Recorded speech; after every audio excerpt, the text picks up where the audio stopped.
Bwana Yesu asifiwe. Ndugu msikilizaji na mtazamaji wa kipindi cha Wisdom and Service, nichukue nafasi tena kukukaribisha katika kushiriki ujumbe wa neno la Mungu. Baba, nina kila sababu za kusema asante kutupa nafasi nyingine tena ya kutafakari neno lako. Tunaomba Bwana utufungue akili zetu tuweze kuelewa maandiko, katika jina la Baba na la Mwana na Mtakatifu. Amen. Bwana Yesu asifiwe sana. Nina muda mrefu kidogo, karibia takriban wiki 2 sijaachilia ujumbe wa neno la Mungu, lakini naomba mnielazi watazamaji wote wa kipindi hichi cha Wisdom and Service. Lakini haimaanishi kwamba huduma nilikuwa sifanyi, huduma ilikuwa inaendelea lakini sikuwa na uwezo wa kuweza kurekodi. Kwa naendelea na huduma kwenye Bible study, tukiwa kanisani, huduma nilikuwa naendelea nayo. Bwana Yesu asifiwe sana. Leo Mungu imempendeza kutupa nafasi tena nyingine. Siku ya leo tutakwenda kujifunza tabia ya asili. Tabia asili ni tabia ambazo zinatokana na makabila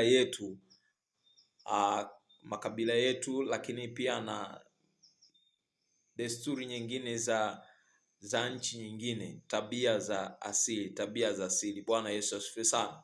Tutasimamia andiko la Wakorintho wa kwanza sura ya 2 mstari wa 14. Nao nasema, Wakorintho wa kwanza sura ya 2 mstari wa 14, nao nasema, basi mwanadamu wa tabia ya asili hayapokei mambo ya Roho wa Mungu, maana kwake huyu ni upuzi, wala hawezi kuyafahamu, kwa kuwa yatambulikana kwa jinsi ya rohoni. Anasema basi mwanadamu wa tabia ya asili hayapokei mambo ya Roho wa Mungu. Mwanadamu anaongelewa ni mimi na wewe siku ya leo. Ni mimi na wewe siku ya leo, ambaye anaongelewa ni mimi na wewe siku ya leo. Anasema basi mwanadamu wa tabia ya asili hayapokei mambo ya Roho wa Mungu.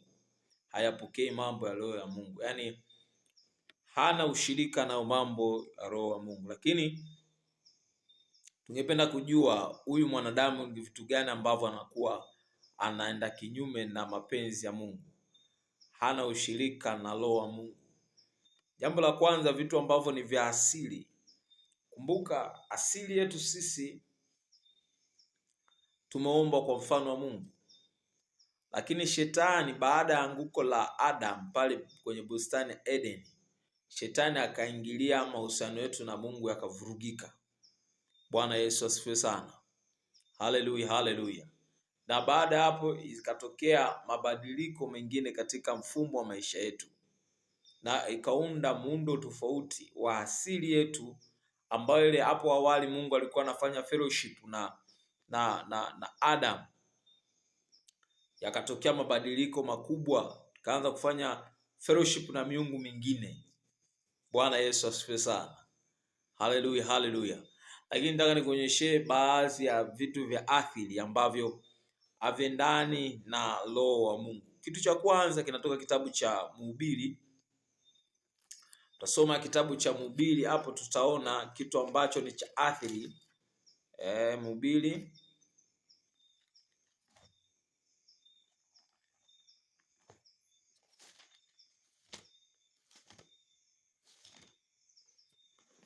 Mhubiri 9 mstari wa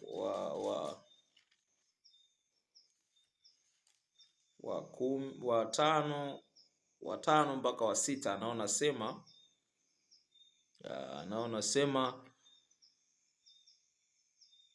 kwa sababu walio hai wanajua ya kwamba watakufa, lakini wafu hawajui neno lolote, wala hawana ijara tena, maana kumbukumbu lao limesahaulika. Mapenzi yao na machukizo yao na usuda yao imepotea yote pamoja, wala hawana sehemu tena katika jambo lote linalofanyika chini ya jua. Nimesoma ile andiko ili kuonyesha hii ni point ambayo inasimama kwa wale watu wanaofanya ibada kufanya ibada za wafu. Kuna watu wana tabia ya kufanya ibada za wafu kila baada ya muda fulani wanafanya ibada kwa watu ambao wamekufa, wengine wakiwaombea toba ili waweze kupata nafasi katika ufalme wa mbinguni. Lakini taarifa ninakupa siku ya leo, mtu anapokuwa amekufa, taarifa zake zinakuwa zimeishia hapo, yaani habari zake zinakuwa zimeishia hapo. Ndio maana nasema mapenzi yao na machukio yao na usuda yao imepotea yote pamoja, wala hawana sehemu tena katika jambo lolote linalofanyika chini ya jua. Hawana sehemu tena. Sasa watu wanaofanya ibada hizi za watu wafu ni sawasawa unapoteza muda. Unapoteza muda mpendwa, unabidi ubadilike kwa sababu wale washamaliza safari yao. Wewe unabidi sasa ujipange kwa muda ambao Mungu amekupa neema hiyo, kujipanga kwa ajili ya safari yako wewe. Bwana Yesu asifiwe sana. Wengine wanafanya ibada, wanatoa mpaka sadaka. Mtu akishafariki kumbukumbu lake limeisha tena, hamna tena taarifa zake. Bwana Yesu asifiwe sana. Lakini mpaka sasa watu wanaendelea na kufanya hizo ibada. Ni mambo ya asili. Kumbuka tunasema tabia ya asili. Kuna watu wana tabia mpaka siku ya leo wanafanya ibada kwa watu ambao wamekufa. Sasa ninakushauri mpendwa, badilika. Kwa sababu hichi kitu ni kitu ambacho akimpendezi Mungu. Unapoona neno lote kwa Biblia linaongelewa ambapo tunapaswa kulitendea kazi katika maisha ambayo Mungu ametubariki kuwa nayo. Ndio maana ukuta mtu mwingine anakuwa anaota ndoto za watu waliokufa, ni kwa sababu kuna namna moja au nyingine ametengeneza ushirika kwa kufanya ibada kwa watu ambao wamekufa. Bwana Yesu asifiwe sana. Unajikuta unajiingiza kwenye mapepo, roho za mauti, kwa sababu ya ushirika uliofanya kwa watu ambao wameshakufa. Bwana Yesu asifiwe sana. Na ushirika mmoja hapo ni kufanya ibada za watu ambao wamekufa. Bwana Yesu asifiwe sana. Swala lingine ni kuabudu miungu mingine. Haya ni mambo ya asili. Kumbuka tunaongelea tabia za asili.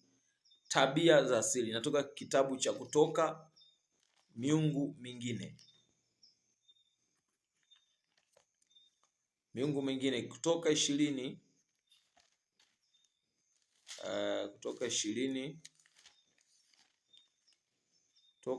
mstari wa 2 mpaka 5. Naona nasema, mimi ni Bwana Mungu wako niliyekutoa katika nchi ya Misri, katika nyumba ya utumwa.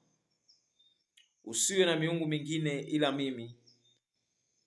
Usijifanyie sanamu ya kuchonga wala mfano wa kitu chochote kilicho juu mbinguni wala kilicho chini duniani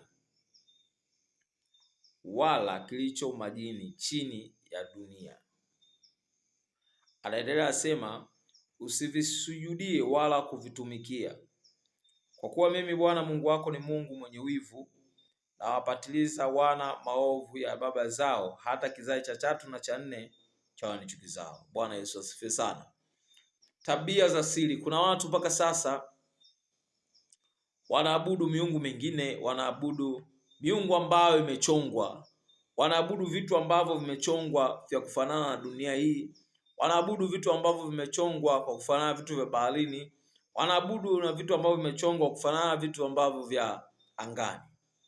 Bwana Yesu asifiwe sana. Sasa jioni ya leo ninakushauri ndugu mpendwa na msikilizaji wa kipindi cha Wisdom and Service, acha hiyo tabia ya kuabudu miungu mingine. Mungu wetu ni Mungu mwenye wivu, na ni Mungu ambaye alituumba kwa mfano wetu, kwa mfano wake. Ameniumba mimi na wewe kwa mfano wake. Lakini hakuna miungu mingine ambayo iliyomuumba mwanadamu zaidi ya Mungu mmoja ambaye ni Mungu wa miungu. Bwana Yesu asifiwe sana. Kwa hiyo ni vizuri kabisa mpendwa, katika kipindi cha Wisdom and Service uache tabia ya kufanya ibada kwa miungu mingine. Na tukikumbuka katika zile amri 10 za Mungu, kibaya kabisa cha kusikitisha na cha kushangaza, unakuta mtu amesoma mpaka mafundisho, amehitimu vizuri na akapokea na kipaimara, ila mpaka anaendelea kukua na kuwa mtu mzima, anakuwa na ushirika na miungu mingine. Ni kitu ambacho cha kusikitisha. Kufaulu mitihani kitu kingine, lakini kikubwa zaidi ni kutekeleza yale mafunzo unayopata, kuingiza katika utendaji katika maisha ambayo Mungu ametubariki kwa nayo. Bwana Yesu asifiwe sana. Haleluya. Haleluya. Unapofanya ibada na miungu mingine unajiingiza kwenye shida. Unajiingiza kwenye matatizo. Unajiingiza kwenye masharti ambayo yatakukosesha huru na kukosa raha katika neema Mungu alikubariki kwa nayo. Bwana Yesu asifiwe sana. Haleluya. Haleluya, haleluya. Tabia nyingine ya kiasili ambayo tutajifunza siku ya leo ni kurithi mke. Kurithi mke. Tunaangalia kitabu cha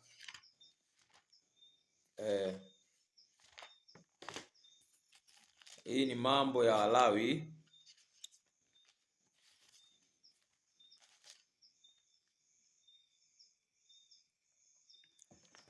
Mambo ya Walawi, hapo tutaangalia hicho kipengele.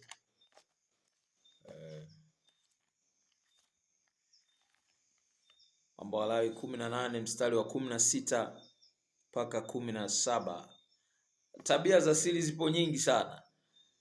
Ila mimi nitaongelea tu kwa ufupi kulingana na nilizofanikiwa kuziona kibiblia. Bwana Yesu asifiwe sana. Mambo ya Walawi 18 mstari wa 16 mpaka 17 nao nasema, usifunue utupu wa mke wa nduguyo, maana ni utupu wa nduguyo. Anaendelea sema, usifunue utupu wa mwanamke wa binti yake, usimtwae binti wa mwanaye mume au binti wa binti yake, ili kufunua utupu wake. Hao ni jamaa ya kabila, ni uovu mkuu. Bwana Yesu asifiwe sana. Haleluya. Anaongelea juu ya kufunua utupu. Unakuta kuna makabila mengine bado yana tabia ya mume akishafariki analisi, au wengine wanaoana ndugu kwa ndugu. Bwana Yesu asifiwe sana. Watu wa damu moja. Hizo ni tabia ambazo zipo katika makabila. Sasa jioni ya leo tunaambiwa usifunue utupu wa mke wa nduguyo, maana ni utupu wa nduguyo. Bwana Yesu asifiwe sana. Anaendelea sema, usifunue utupu wa mwanamke wa binti yake, usimtwae binti wa mwanawe mume au binti ya bintie, ili kufunua utupu wake. Hao ni jamaa ya kabila, ni uovu mkuu. Bwana Yesu asifiwe sana. Lakini mpaka sasa, cha ajabu na kushangaza, bado kuna makabila na tabia hiyo ya kuoa ndugu kwa ndugu, lakini pia na kuoa mke ambaye wa mume fulani alifariki. Ni kitu ambacho Mungu apendezi. Hapa nasema ni uovu mkuu, ni kitu ambacho Mungu akimpendezi. Bwana Yesu asifiwe sana. Haleluya, haleluya. Jambo lingine tunaangalia kipengele cha mavazi. Mavazi, tukifungua kitabu cha Kumbukumbu ya Torati,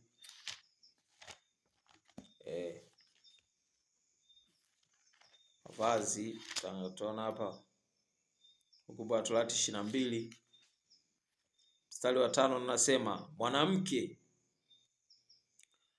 Naongelea kipengele cha mavazi kwa sababu hivi vitu vingine tumeiga kutoka tabia za asili za mataifa mengine, lakini sisi kwa sababu moja au nyingine tukakuta watu wanaiga. Kumbuka nasema tabia za asili inawezekana ikawa ni nchi au nchi nyingine.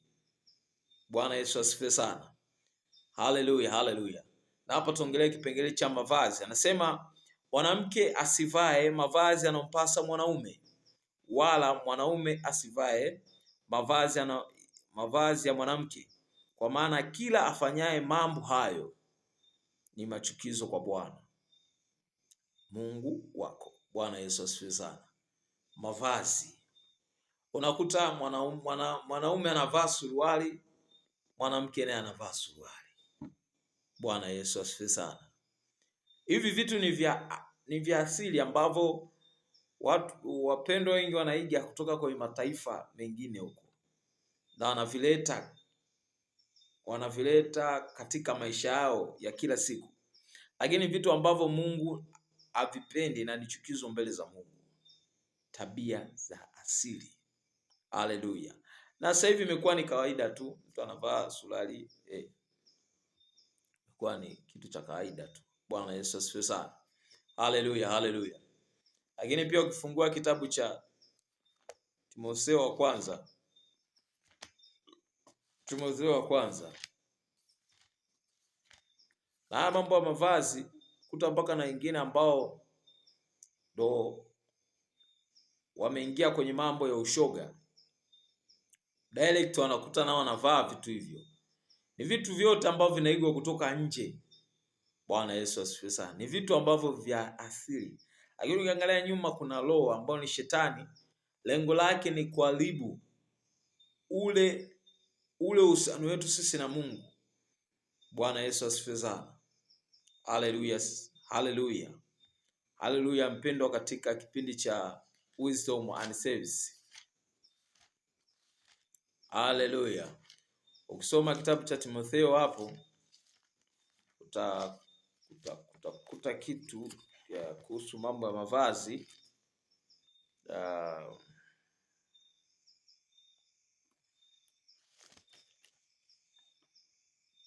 Timotheo wa kwanza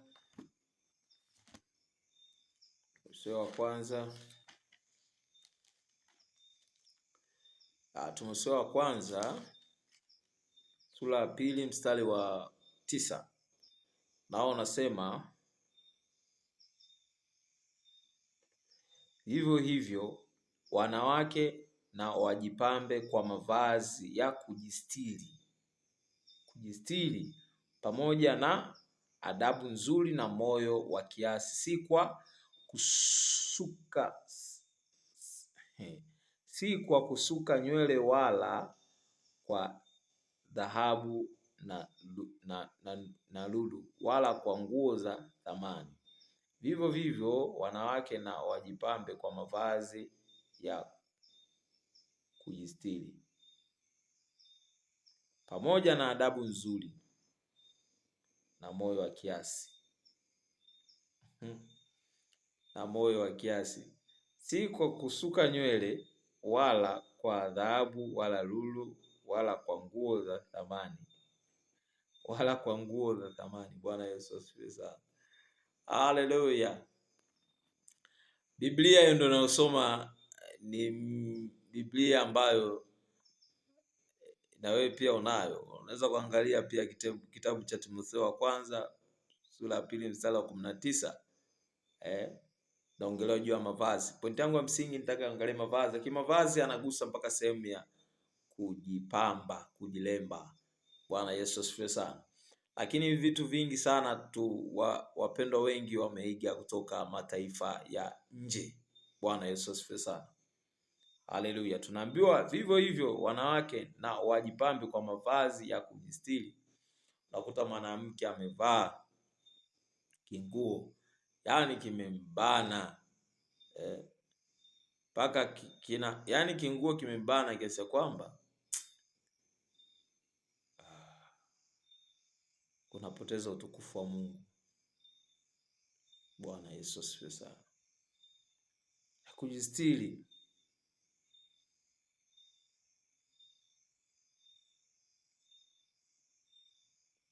watu hawavai nguo za kujistiri. Na ukiwaambia anasema anaenda na wakati. Neno la Mungu kila siku ni jipya. Yaani kama unakwenda kinyume na neno la Mungu, wewe uende na wakati. Haleluya. Anasema pamoja na adabu nzuri na moyo wa kiasi. Sitaki niende huko mbele zaidi. Mimi nataka nijikite kwenye mambo ya mavazi pia. Lakini anaendelea pamoja na adabu nzuri na moyo wa kiasi, si kwa Si kwa kusuka nywele. Haya mambo ni asili. Si kwa kusuka nywele. Wala kwa dhahabu wala lulu wala kwa nguo za thamani. Singependa niendelee sana hapo, maana andiko linaongea direct. Kwa hiyo unaweza kuona hivi vitu ambavyo wanawake wengi wanavifanya ni vitu ambavyo vimeigwa kutoka kwenye mataifa mengine. Bwana Yesu asifiwe sana. Haleluya, haleluya. Ukisoma kitabu cha Wakorinto, tunapokwenda kumaliza, Wakorinto wa kwanza sura 10 haleluya, mstari wa 19 mpaka wa 20. Nasema basi niseme nini? Ya kwamba kila nilichotolea sadaka kwa sanamu ni kitu, au ya kwamba sanamu ni kitu? Naendelea sema sivyo, lakini vitu vile wavitoavyo sadaka wavitoa kwa mashetani, wala si kwa Mungu. Nami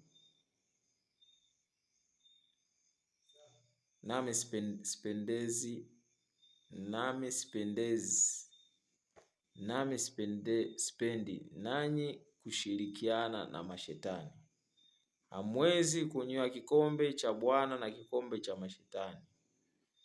Bwana Yesu asifiwe sana. Inaonyesha jinsi ya mtu ambaye anajichanganya. Muda mwingine yupo kanisani, muda mwingine anakwenda kwenye mambo ya ushirikina. Mungu hapendi michanganyo. Anapenda usimame katika njia moja tu. Huwezi kutumikia mabwana wawili kwa wakati mmoja. Kama umeamua kumtumikia Mungu, mtumikie Mungu. Sio unajichanganya changanya. Bwana Yesu asifiwe sana. Asubuhi upo ibadani, jioni upo kwa Kalimanzila. Mungu tabia hapendi ya kujichanganya, ya kushiriki meza ya miungu mingine. Bwana Yesu asifiwe sana. Haleluya. Tufumbe macho tuombe. Baba, katika jina la Yesu, na kila sababu za kusema asante. Ninajua Bwana unajua vema juu ya tabia za asili ambazo zinatusumbua katika maisha yetu kila itoo leo. Tunaomba Bwana ututakase kwa damu yako Yesu Kristo, mwana Mungu le hai. Tuwezeshe Bwana tukaenende sana mapenzi yako, katika jina la Baba na la Mwana na Mtakatifu. Amen. Mungu akubariki sana.